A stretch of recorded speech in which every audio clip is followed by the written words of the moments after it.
Hello friends, ಹೇಗಿದ್ದೀರಾ friends? ನಾನು ಚೆನ್ನಾಗಿದ್ದೀನಿ ಫ್ರೆಂಡ್ಸ್. ನೀವು ಚೆನ್ನಾಗಿದ್ದೀರಿ ಅಂತ ಭಾವಿಸಿದ್ದೀನಿ ಫ್ರೆಂಡ್ಸ್. ನಾನು ಈ ದಿನ ಈರುಳ್ಳಿ ಮತ್ತು ಬಟಾಟೆಯನ್ನು ಸೇರಿಸಿ ಪಲ್ಯ ಮಾಡ್ತಾಯಿದ್ದೀನಿ ನೋಡಿ ಫ್ರೆಂಡ್ಸ್. ಒಗ್ಗರಣೆ ಹಾಕ್ಕೊಂಡಿದ್ದೀನಿ. ಎಣ್ಣೆ, ಸಾಸಿವೆ, ಜೀರಿಗೆ ಮತ್ತು ಕರಿಬೇವು ಮತ್ತು ಹಸಿಮೆಣಸಿಕಾಯಿ ಹಾಕ್ಕೊಂಡಿದ್ದೀನಿ ಫ್ರೆಂಡ್ಸ್. ಕರಿಬೇವು ಕೆಂಪಗಾಗಿದೆ ಮತ್ತು ಸಾಸಿವೆ ಜೀರಿಗೆ ಚಟಪಟ ಅಂದಿದೆ. ಇವಾಗ ನಾನು ಹಸಿಮೆಣಸಿಕಾಯಿಯನ್ನು ಹಾಕ್ಕೊಂಡಿದ್ದೀನಿ. ಈಗ ಹಸಿಮೆಣಸಿಕಾಯಿ ಸ್ವಲ್ಪ ಎಣ್ಣೆಯಲ್ಲಿ ಸ್ವಲ್ಪ ಮಟ್ಟಿಗೆ ಕೆಂಪಗಾಗಬೇಕು ಫ್ರೆಂಡ್ಸ್.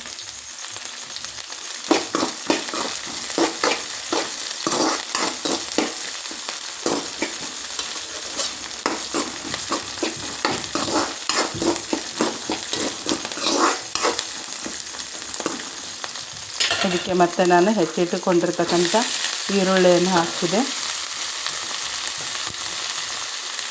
8-10 ಮೆಣಸಿನಕಾಯಿ, 1-2 ದೊಡ್ಡ ಗಡ್ಡೆ ಈರುಳ್ಳಿ ಹಾಕ್ಕೊಂಡಿದ್ದೀನಿ ಫ್ರೆಂಡ್ಸ್. ಈರುಳ್ಳಿ ಕೆಂಪಾಗಬೇಕು ಫ್ರೆಂಡ್ಸ್.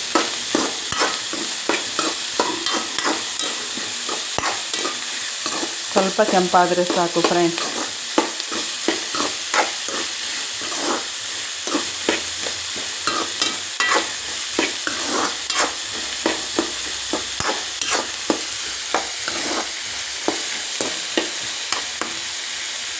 ಇದಕ್ಕೆ ಫ್ರೆಂಡ್ಸ್ ನಾವು ಕಟ್ ಮಾಡ್ಕೊಂಡಿರ್ತಕ್ಕಂಥ ಬಟಾಟೆಯನ್ನು ಮೇಲೆ ಹೆಚ್ಚೋದ್ರಿಂದ ಸಿಪ್ಪೆಯನ್ನು ತೆಗೆದುಬಿಟ್ಟು ಈ ರೀತಿ ಕಟ್ ಮಾಡ್ಕೊಂಡಿದ್ದೀನಿ ನೋಡಿ ಫ್ರೆಂಡ್ಸ್.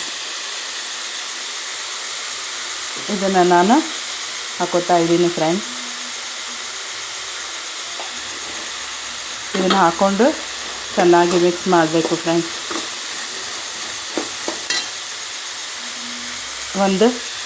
6 ದೊಡ್ಡ ಗಾತ್ರದ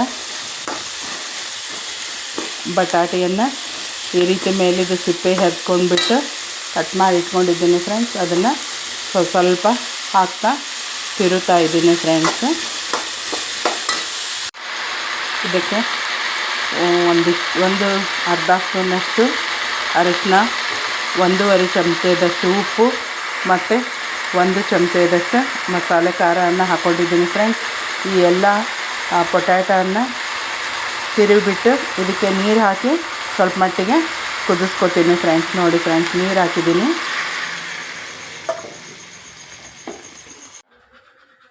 ಇದಕ್ಕೆ ಫ್ರೆಂಡ್ಸ್ ಈ ಒಂದು ಬಟಾಟೆ ಪಲ್ಯಗೆ ನಾವು ನಿಂಬೆಹಣ್ಣು ಮತ್ತು ಸಕ್ಕರೆಯನ್ನು ಮಿಕ್ಸ್ ಮಾಡ್ಕೋಬೋದು ಫ್ರೆಂಡ್ಸ್.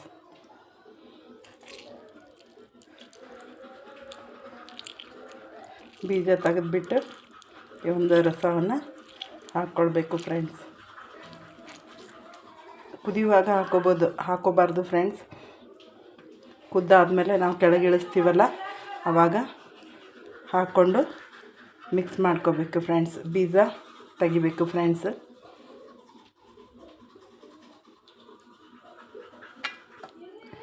ಇದಕ್ಕೆ ಒಂದು ಸ್ವಲ್ಪ ಸಕ್ಕರೆ ಕೊತ್ತಂಬರಿ ಹಾಕ್ಕೊಂಡ್ಬಿಟ್ರೆ